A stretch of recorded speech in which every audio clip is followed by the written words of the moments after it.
que le entran a la mesa de diálogo. Saludo primero a Norman Pearl, columnista y analista político, amigo de esta familia Sin Censura. Norman, un abrazo, ¿cómo te va? Hola Vicente, qué gusto estar con ustedes. Siempre es un placer, qué gusto poder platicar, poder emitir alguna opinión específica sobre lo que está sucediendo en nuestro país.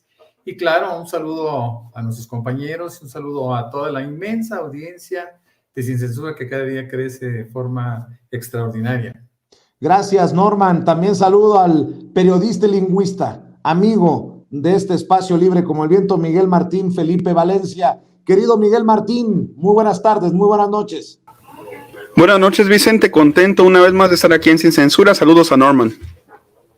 Gracias. Y también está listo José Alfredo Gutiérrez Falcón, escritor y máster en Derecho Comunitario Europeo, miembro de esta familia. ¿Cómo estás, José Alfredo?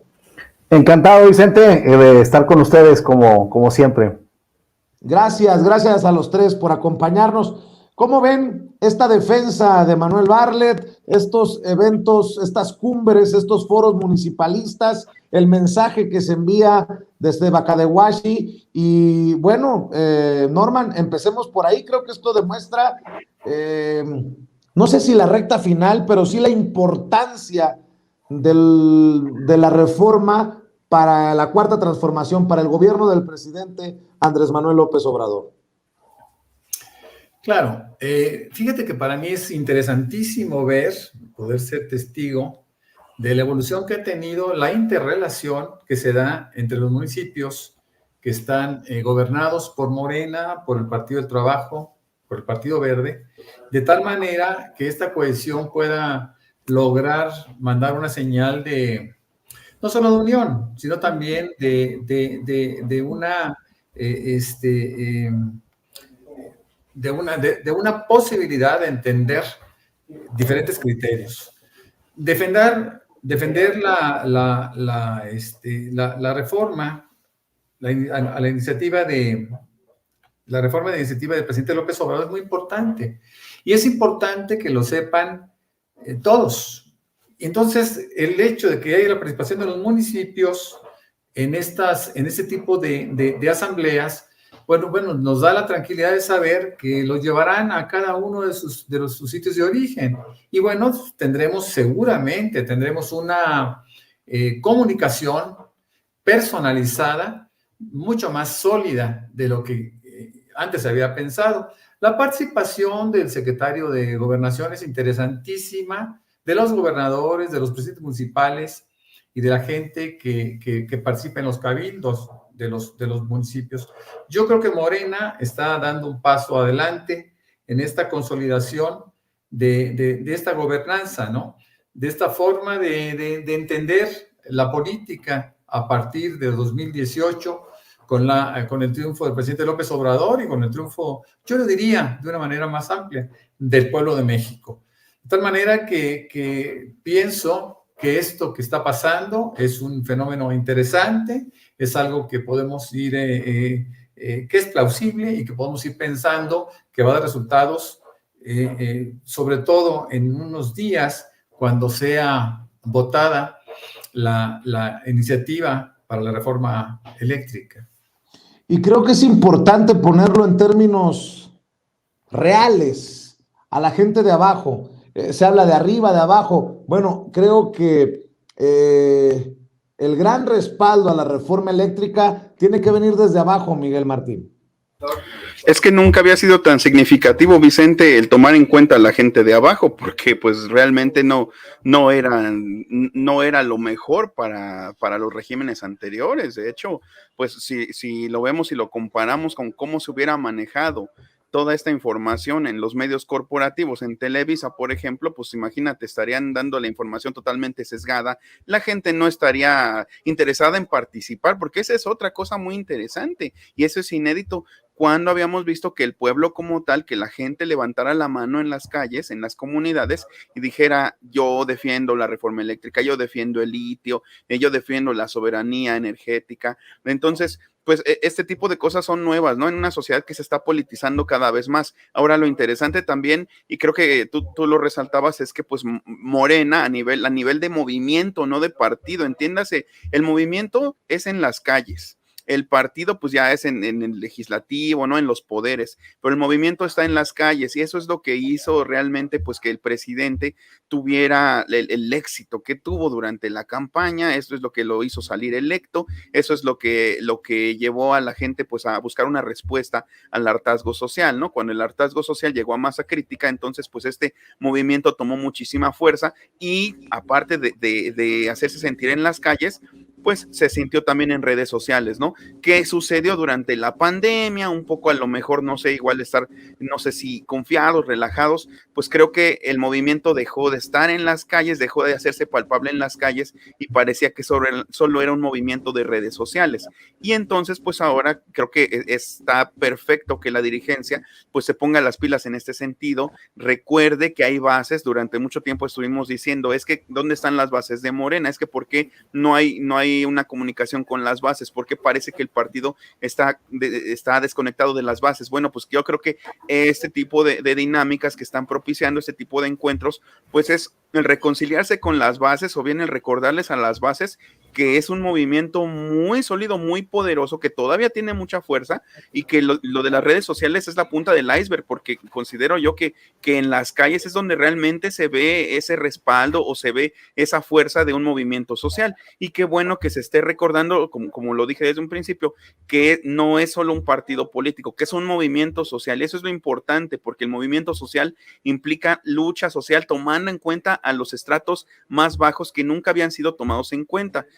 Recordarles a los estratos bajos, recordarle a la gente de a pie que su voto cuenta, que su voz es escuchada, creo que es un muy buen paso con miras a todo lo que se viene en términos no nada más de la reforma eléctrica, sino también, por ejemplo, de respaldar el Tren Maya, de respaldar también el nuevo aeropuerto Felipe Ángeles y también, pues, ¿por qué no?, la revocación de mandato y las elecciones. O sea, todo, con miras a todo esto, creo que un nuevo despertar del movimiento y no tanto del partido político. El partido político tiene asegurada obviamente, pues su supervivencia porque hay muchos diputados en el poder, porque hay muchos senadores, porque está el propio presidente, pero el movimiento es el que no se debe de perder, no se debe de perder el rumbo y esta es una buena manera. Creo que es un buen tiempo igual y si nos ponemos exigentes podríamos decir que es un poco tarde, pero tampoco viene mal. Creo que el retomar el movimiento desde sus orígenes, desde sus bases, es un buen aliciente para que empiece a agarrar nuevamente esta maquinaria de lucha social, nuevamente que empiece a agarrar fuelle y para lo que venga. José Alfredo, tú estudias a nuestros pueblos indígenas y se me viene a la mente cuando digo apostarle a la gente de a pie, a los de abajo para salir en defensa de la reforma eléctrica, pues de Tata Lázaro y de aquella unidad nacional en tiempos de la expropiación petrolera. En este caso sería la nacionalización del litio, el reclamar la soberanía energética en momentos en que vuelve a romper récord la situación de la electricidad, el precio por kilovatio en España, por ejemplo, y son momentos en los que las empresas españolas también están viendo en riesgo sus intereses por esta reforma eléctrica en México, José Alfredo. Definitivamente Andrés Manuel López Obrador una vez más se coloca en esta posición de estadista y logra despertar el interés de la población total en el tema. Como dice Miguel, parece que reaccionó tarde el partido, pero qué bueno que ya lo hizo, porque la verdad siempre veíamos a un presidente muy por encima de la altura del partido y a un pueblo muy por encima también del partido Morena. Qué bueno que estén ya con un poquito de vergüenza tratando de emparejarse, un poquito de apuro. Y esto viene de una pues trayectoria de democracia participativa impulsada por el presidente Andrés Manuel López Obrador desde que fue jefe de gobierno de la Ciudad de México. Hizo 5 consultas sobre su permanencia en el poder, sobre el costo del boleto del metro, sobre el cambio del horario. Después, siendo presidente electo, nos consulta sobre el aeropuerto. Decidimos los mexicanos que no debía continuar este proyecto y después nos pregunta sobre el juicio a expresidentes. Creo que ha ido increciendo esta democracia participativa en México, y la verdad es que se lo debemos todo al impulso que da Andrés Manuel López Obrador.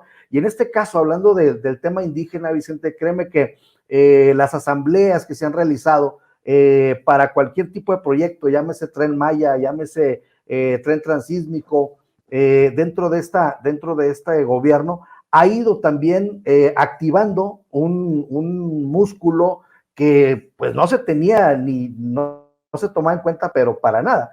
Y ahora, sabiendo que los pueblos originarios, entre los pueblos originarios hay 25 millones de personas que se asumen como indígenas, como de los pueblos originarios, pues bueno, ahí tenemos un voto interesante para lo que se ofrezca en esta democracia participativa, para exigir también, porque ahora los pueblos indígenas, tanto en Oaxaca como, por ejemplo, en Sonora, pues ya están disponiendo de presupuesto público, ya se les está dando autonomía, ya están decidiendo sobre qué hacer con su territorio, con sus distritos de riego. Entonces, estamos viendo una transformación muy interesante que viene desde abajo, y creo que nos toca aprender un poquito, seguirle el ejemplo a quienes estamos en la clase media baja, media y media alta, de voltear a ver lo que están haciendo los pueblos indígenas, cómo se están organizando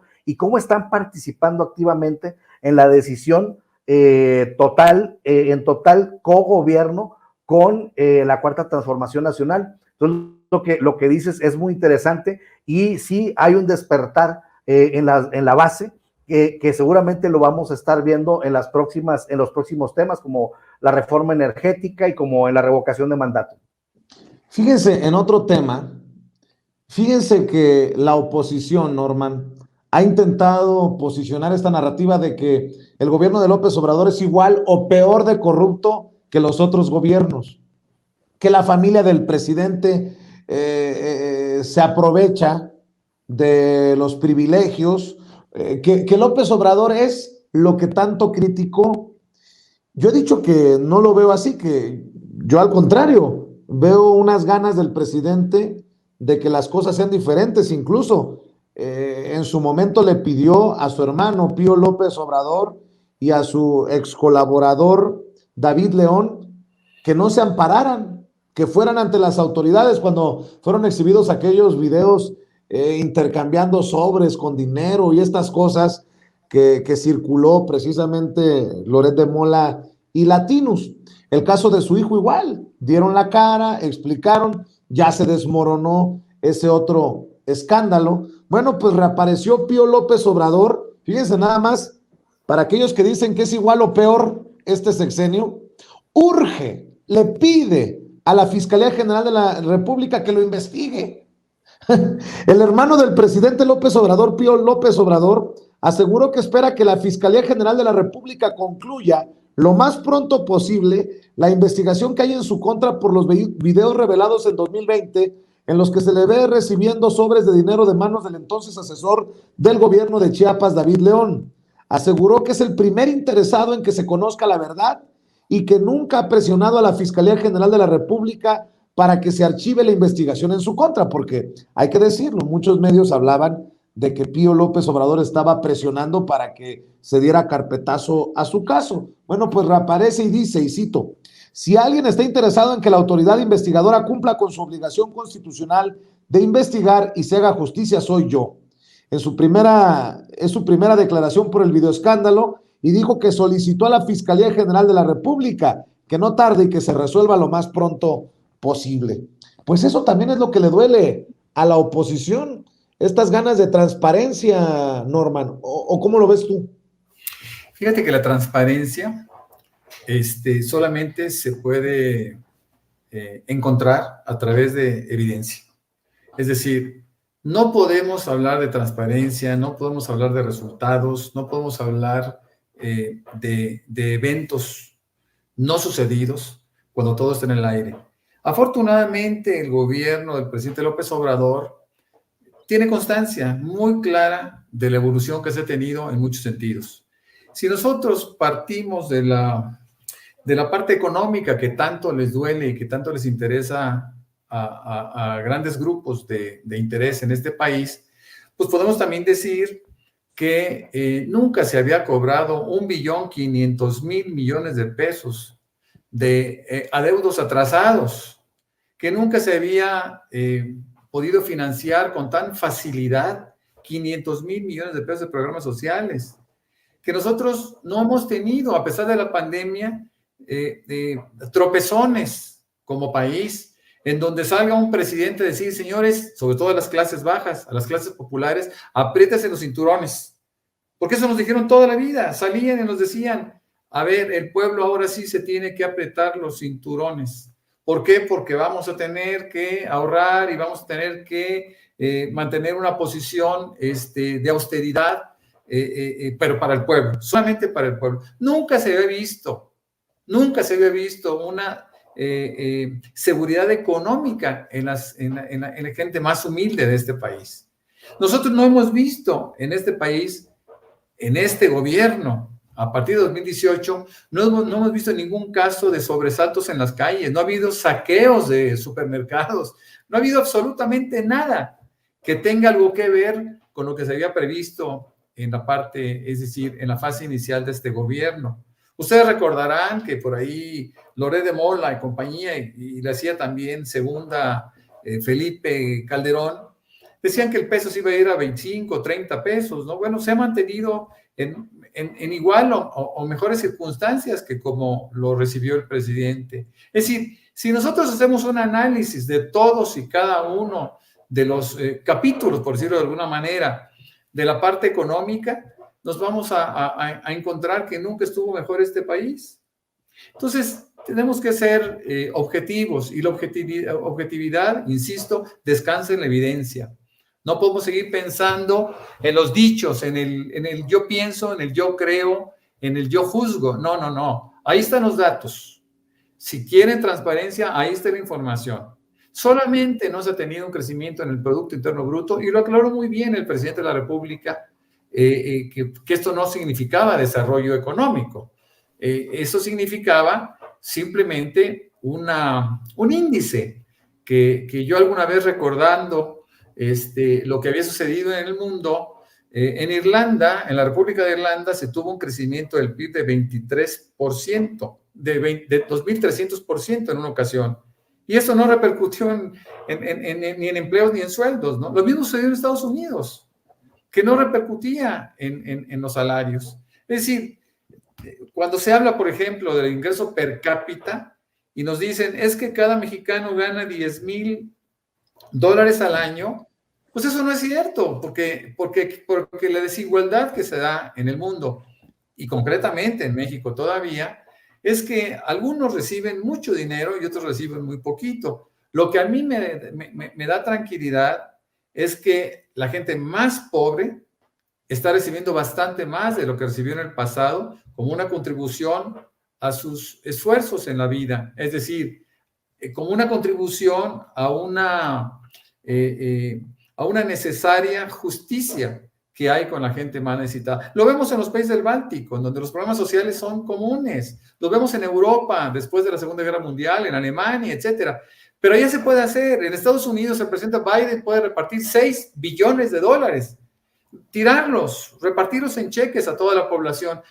Pero en México no se le puede dar a un adulto mayor una pequeña cantidad que pueda de alguna forma atemperar la pobreza, ¿no? Entonces yo creo que tenemos que ser objetivos cuando se haga un juicio sobre este gobierno. Nunca tuvimos una presidencia de esta envergadura, nunca tuvimos una presidencia con este éxito popular y nunca tuvimos a nadie que fuera tan querido y tan apoyado por el pueblo. Esto debe quedar muy claro. Nada es gratis, nada es gratis. El pueblo de México entiende perfectamente bien cuál es su circunstancia y saben qué es lo que está viviendo.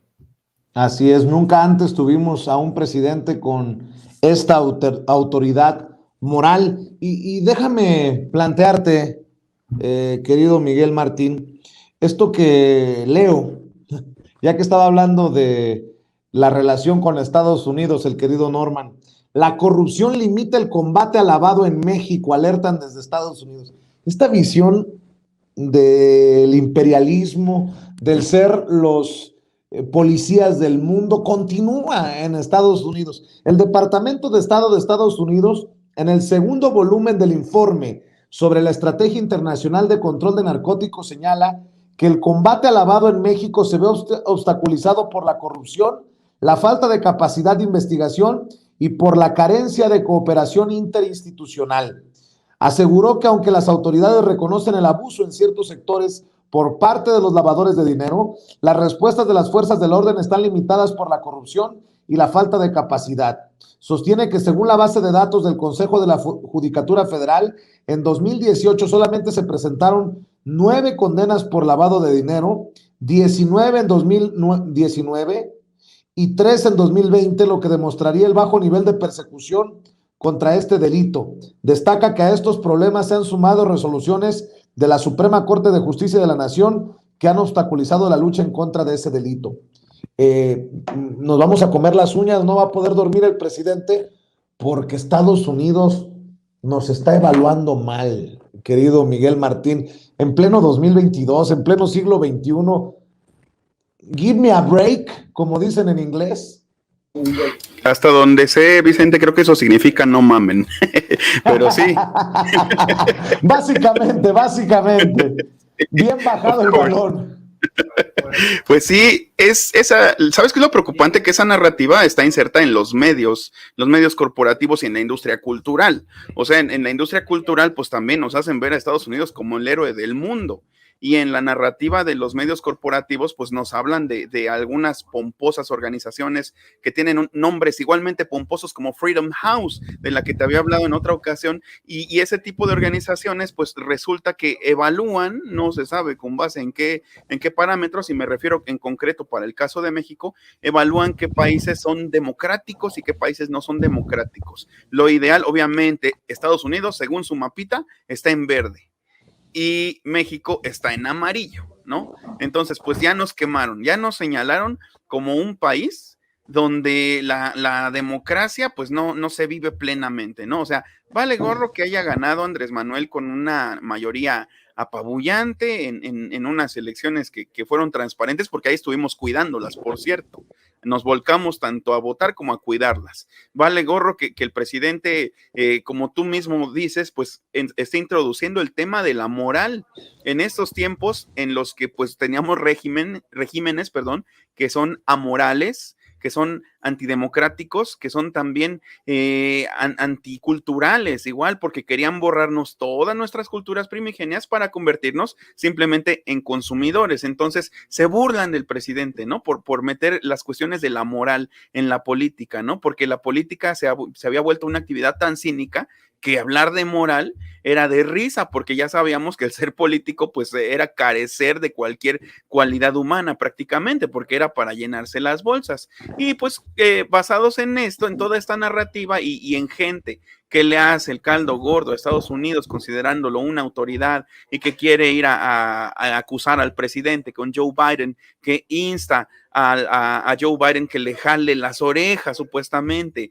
a Andrés Manuel, cuando creo que pues lo que le jala las orejas de inicio a Joe Biden pues es su popularidad, que no las tiene todas consigo, pero pues yo creo que parte de la soberanía, no solo se habla ahorita de la soberanía energética, ¿no? Pero creo que tenemos que ponernos muy firmes en esa soberanía a secas para ya quitarnos toda esta narrativa que a mí también igual me escuece, a mí me arde, me causa pues mucho ruido, mucho escozor. El que todavía a estas alturas se ande hablando de Estados Unidos como una autoridad moral y se ande, digamos, tomando en cuenta a este tipo de organizaciones como la que te decía, Freedom House, como organizaciones que tienen de manera unilateral esa calidad o bien, no sé, cualidad moral de juzgar si México está apto para algo o no lo está. Creo que ya basta de toda esta injerencia, ya basta de todas estas evaluaciones unilaterales y pues creo que la forma en la que el presidente se maneja, me refiero en cuanto a la política exterior, pues ya les va dando afortunadamente pie a cada vez menos de este tipo de cuestiones. Ya acabaron los tiempos del come si te vas. Querido José Alfredo, el presidente Andrés Manuel López Obrador, por cierto, advierte campaña contra el Tren Maya por pseudoambientalistas. El presidente advierte campaña contra el Tren Maya por pseudoambientalistas. Señaló que existe una campaña de pseudoambientalistas y sus voceros en contra de la construcción del Tren Maya. Compartió una imagen en donde aparece en un helicóptero sobrevolando la zona donde se construye el Tren Maya, en donde destaca que, contrario a lo que señalan los críticos del proyecto, el impacto será contrarrestado con la siembra del doble de hectáreas afectadas. Dice el presidente, en 1,500 kilómetros del tren solo se impactarán 100 hectáreas, la mayor parte acahuales. Sin embargo, al mismo tiempo se están reforestando 200,000 hectáreas. Indicó que este proyecto también estará acompañado de la siembra de hileras de árboles flor y 3 grandes parques naturales.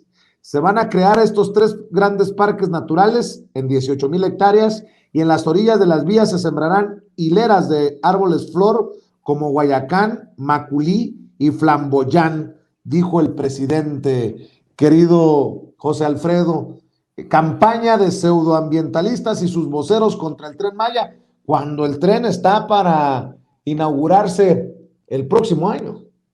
Sí, pues mira, nomás le ofrezco un dato a toda esa gente que está diciendo ese tipo de cosas. Fíjate que Eduardo López Moreno, director de Investigación y Construcción de Capacidades de ONU Habitat, habla del Tren Maya diciendo que no solamente es un tren, es la oportunidad, él lo ve como la oportunidad de un reordenamiento ecológico y de un proyecto inclusivo.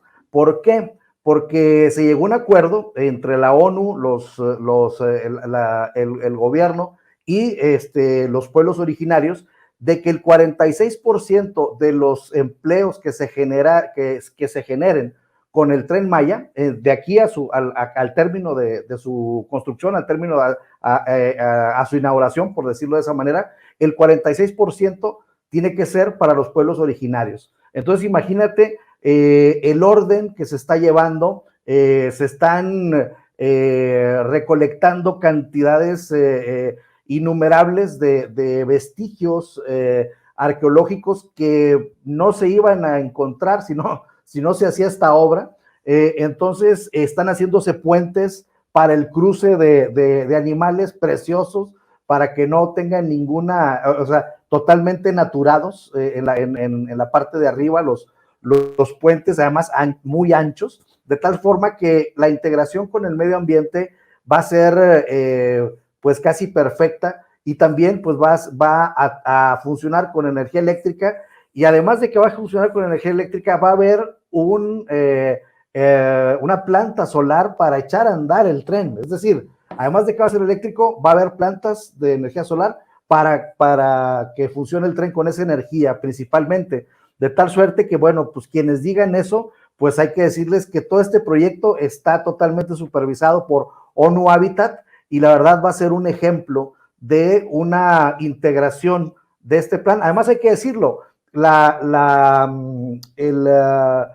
vía ya estaba, o sea, se va a utilizar una vía que ya existía, salvo una última desviación que se va a hacer, pero la gran mayoría de la ruta, de las siete estaciones, se va a utilizar la vía que ya existía. Es decir, el derecho de vía va a ser exactamente el mismo. Entonces, pues bueno, estas personas que tratan de engañar con este tipo de noticias, pues de preguntarles por qué no dijeron nada cuando el aeropuerto se iba a hacer en el lago de Texcoco, y esa sí iba a ser una catástrofe, ¿no? Entonces, hablaba Norman hace un momento de transparencia y de buen uso de los recursos.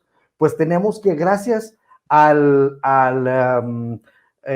ahorro que se dio por construir, en vez en el lago de Texcoco, el aeropuerto, sino en Santa Lucía, el ahorro que se obtuvo, con ese ahorro prácticamente se está financiando el Tren Maya. Entonces, pues bueno, la verdad es que el Tren Maya es un círculo virtuoso del que nos sentimos mucho orgullo, y estas personas que dicen ese tipo de cosas, pues bueno, como dice el presidente, es porque tienen algún interés oscuro. Debo de admitir que con las premuras totalmente se me fue el rollo, mi querido Norman Pearl. Debí de haberte buscado en Querétaro. Estuve para la transmisión de esta mañana. Mira nada más cómo terminé. Se nota, creo, la quemadota que nos metimos transmitiendo ahí a ras de piso, ahí en el estadio. Como queretano, necesitas opinar sobre lo ocurrido el sábado, la politización de un episodio cuasi criminal o hasta criminal, como tú lo veas. ¿Cómo ves lo ocurrido en el estadio La Corregidora allá en Querétaro? Mira, Vicente, bueno, yo no soy queretano, yo soy tamaulipeco, soy tan pequeño. Pero, de cualquier manera... Pero queretano putativo, pues. Eso sí, por adopción se oye mejor. Fíjate que para mí, independientemente de la tragedia que sucedió aquí en Querétaro, con motivo del partido entre el Atlas y el equipo de casa, esto ya se veía venir. Hay todo un antecedente, y el antecedente es que nosotros, por ejemplo, en México, a falta de creatividad, importamos hasta el nombre de nuestras porras. Nuestras porras fueron sustituidas por un nombre raro, atípico, que le llaman barras, ¿no? Eso es argentino, eso no tiene nada que ver con nosotros. Bueno, yo veo ahora a los propios jugadores hablando casi con acento argentino, ¿no? Y hay cosas que a mí no me gustan, porque me parece que tenemos nosotros nuestra propia personalidad.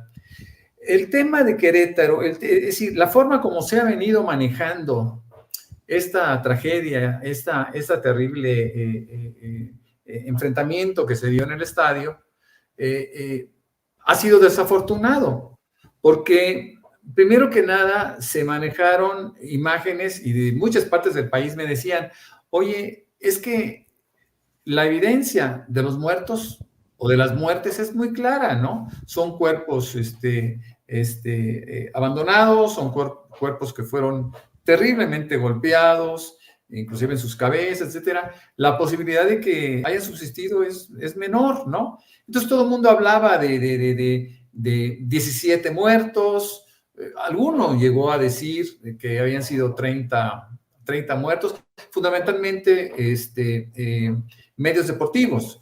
Lo que sí es cierto es que la salida del gobernador ha sido tibia, ha sido tímida, no ha sido convincente, nadie piensa que no haya habido fallecimientos, aunque hay que reconocer que un fallecimiento es difícil de ocultar, ¿no? De cualquier manera, siento que el fútbol en nuestro país no tiene la infraestructura de protección que se debiera tener para que pudiera darse los partidos. Yo sí pienso que en México se deben, es decir, asumiendo que no estamos preparados, se debe de regresar una vez más a partidos a puerta cerrada y a partir de ahí pensar, sobre todo, y ese es un mensaje que me gustaría mandarle a todos los amantes del fútbol. Yo mismo soy un aficionado desde hace muchísimos años al fútbol.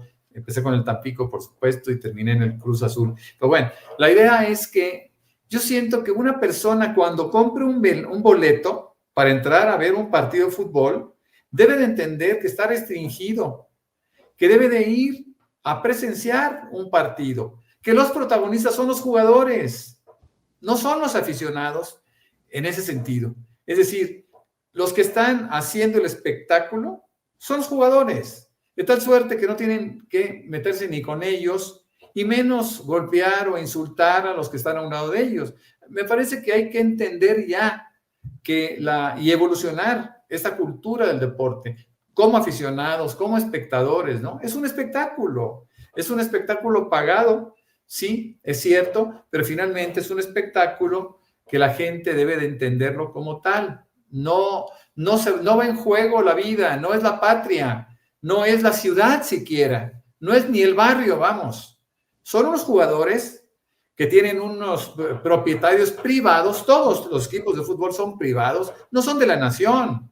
Bueno, hay que verlos con una pasión medida, no desmedida. Es decir, hay que entender el papel que podemos tener como aficionados y hacer un reclamo a las ligas, a la Liga de Fútbol Mexicana, para que pueda ser una infraestructura que sea, en primer lugar, segura para las personas que vayan, para las familias, para los niños y para todos aquellos que hemos entendido que el comportamiento en los estadios y en cualquier ámbito de la vida pública tiene que ser con una alta responsabilidad. Es una verdadera tragedia que nos marca como ciudad, como Estado, como país y como ser humano. Entonces, no podemos seguir pasando por alto esto. No estamos preparados para tener un partido de fútbol, ni podemos seguir importando conductas del estadio que está en el barrio de La Boca, donde se matan todos los días. No podemos seguir haciendo eso. Esto es muy distinto. Y en ese mismo sentido, tampoco podemos seguir acomodando las cosas para la violencia en las manifestaciones feministas. Con mucho respeto lo digo, Miguel Martín, lo que dijo el presidente es alucinante, que le llega información de que se están preparando con marros, con sopletes, con bombas Molotov para mañana una manifestación o manifestaciones que tengo previsto cubrir aquí precisamente en la Ciudad de México, por lo que significa el 8 de marzo, por lo que podría significar la mismísima manifestación feminista, pero que el presidente diga que nuevamente le están apostando a la violencia, pues igual que, como dijimos, no a la violencia en los estadios, no a la violencia en las manifestaciones feministas. Sin embargo, fíjate a qué se reduce la narrativa del Reforma, por ejemplo, o en general de estos periódicos, ¿no? Que le están diciendo al presidente. De hecho, se lo dijo precisamente Dalila Escobar en la mañana. Le decía que las va a poner a las policías, mujeres a cuidar una pared, ¿no? O sea, al absurdo quieren reducir, creen que el presidente, o sea, lo quieren hacer ver como un tonto, ¿no?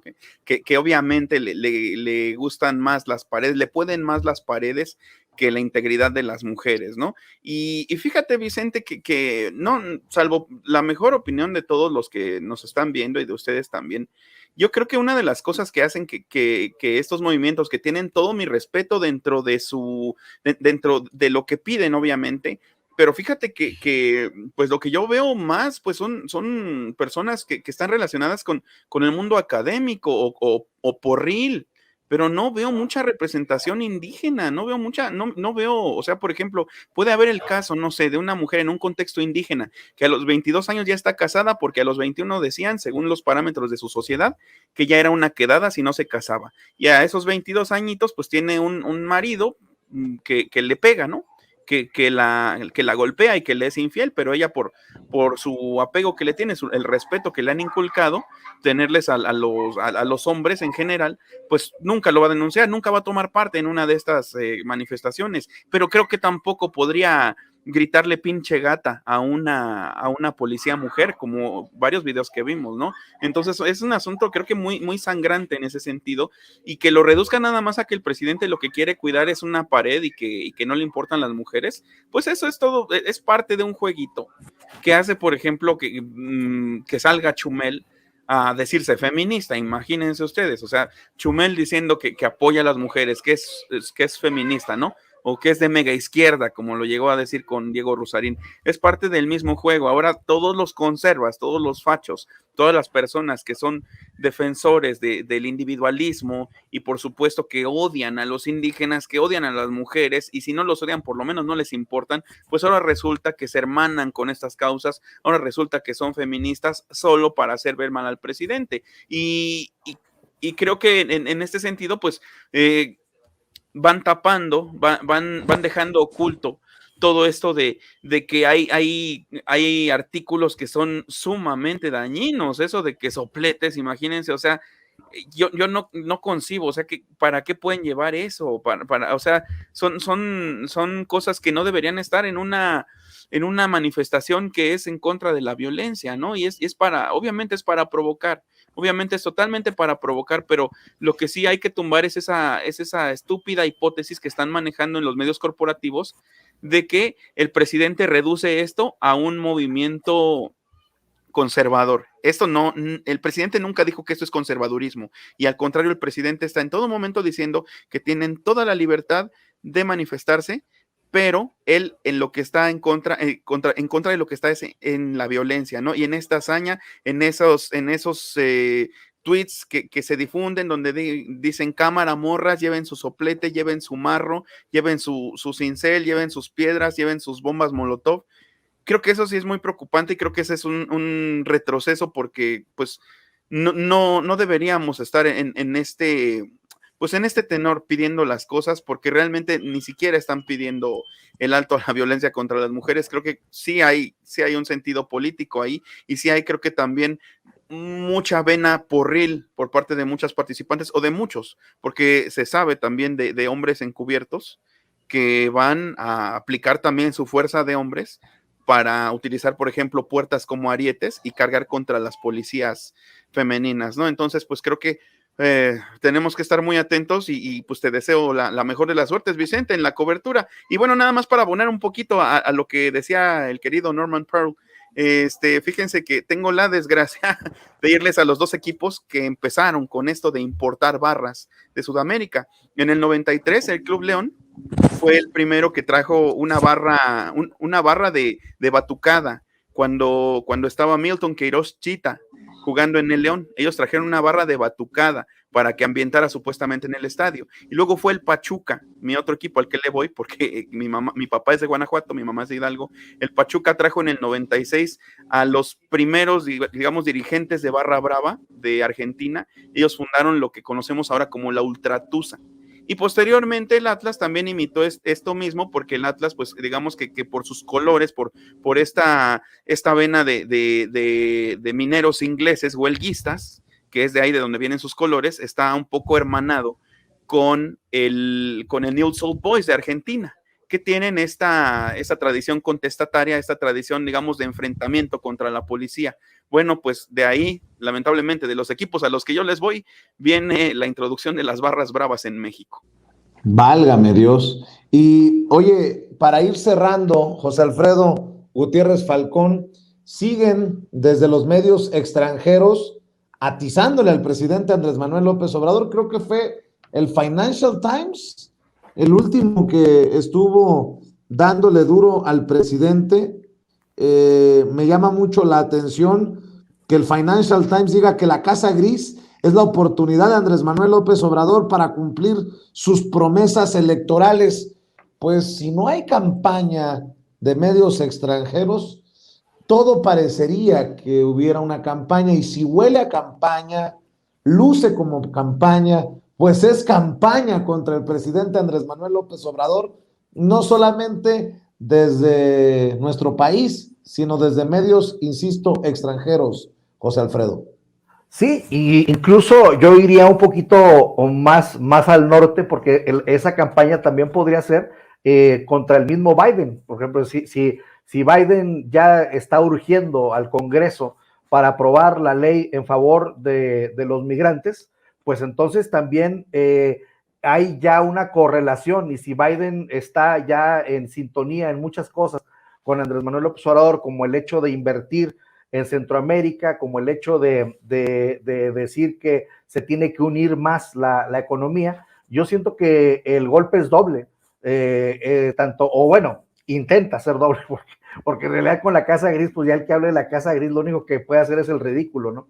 Pero sí, yo siento que ya las agendas están tan empatadas, las agendas están tan armonizadas, que pues vamos viendo, ya vino Kamala Harris y se tocaron temas de todo tipo, fue Andrés Manuel con ella a Washington, y hasta surgió la colaboración en la instalación de Internet para Todos en México. Es decir, lo que estoy tratando de decir es que los temas son tan amplios y tan variados, que ya las agendas nunca habían estado tan armonizadas, nunca había habido tantas visitas de un lado y otro, y recordemos que han venido secretarios de Estado, recordemos que la vicepresidenta, recordemos 2 veces que ha ido Andrés Manuel López Obrador a Estados Unidos, 2 veces a la Casa Blanca, con 2 presidentes diferentes. Entonces, tanto con republicanos como con demócratas, Entonces yo siento que también hay intereses en Estados Unidos, pues que tampoco les está gustando tanto esta armonía que se está dando entre México y Estados Unidos. Y pongo otro ejemplo, Andrés Manuel López Obrador, desde el aniversario del libertador Simón Bolívar en el Castillo de Chapultepec, habló de hacer una unión inspirados en la Unión Europea, y en ese mismo momento se pronunció por derribar el embargo económico a Cuba, y luego lo hizo el 16 de septiembre,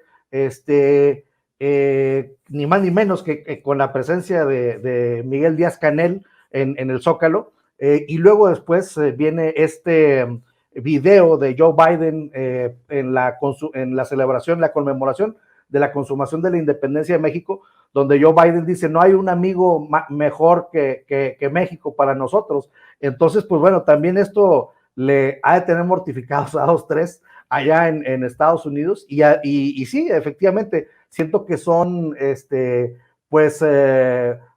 golpes, o tratan de ser golpes a nuestro presidente, pero ya en esta integración que estamos viendo de agenda, yo siento que ya van para los dos lados los golpes. Y recordemos cómo Ken Salazar tuvo que recular un poquito cuando le preguntaron sobre la reforma energética o la reforma eléctrica de Manuel, dijo, está muy bien, y a los 2 días dijo, no, nos preocupa, y etcétera, etcétera. Entonces esto nos deja ver pues que en Estados Unidos también hay una estira y afloja en estos temas, y creo que ya los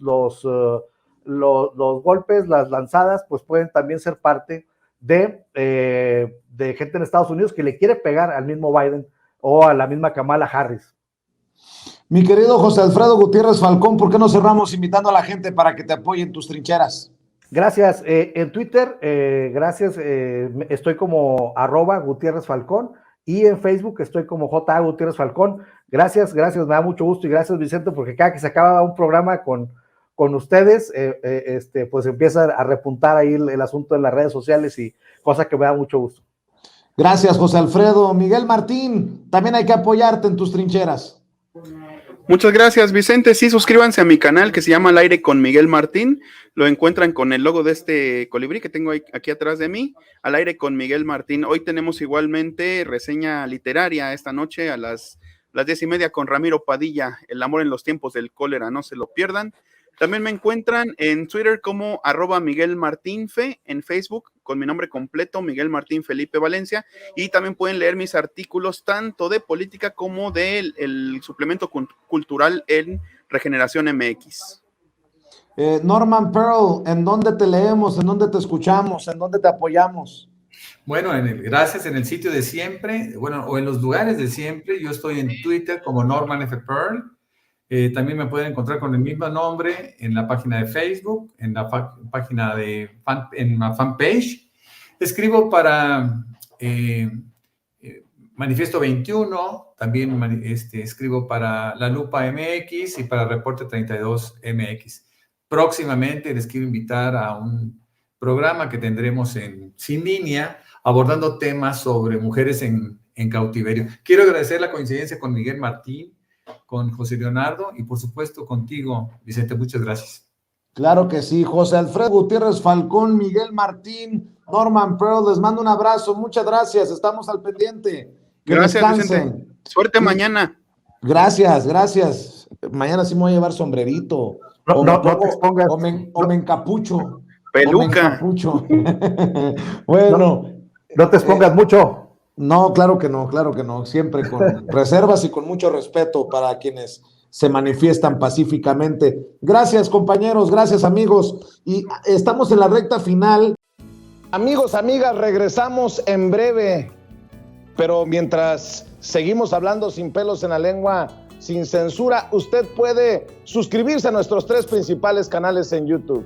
Sin Censura Media, en donde tenemos más de 1,600,000 suscriptores, Sin Censura TV, en donde tenemos más de 1 millón de suscriptores, y en Sin Censura Presenta, en donde queremos llegar muy pronto a los 100,000 suscriptores. Si usted ya está inscrito en Sin Censura Media, suscríbase en Sin Censura TV. Si ya está suscrito en Sin Censura TV y Sin Censura Media, suscríbase a Sin Censura Presenta. Recuerde que es gratis, no tiene que sacar un solo centavo de su bolsillo para apoyarnos. Dele clic en la campanita para que los señores y señoras de YouTube envíen las notificaciones cuando estemos transmitiendo en vivo y en directo o estemos subiendo videos. También nos puede seguir en Twitter en @Vicente Serrano y hasta en Instagram. Ojo, también estamos en Instagram. Son nuestras redes sociales y con el apoyo de ustedes seguimos creciendo, porque con ustedes todo, sin ustedes nada.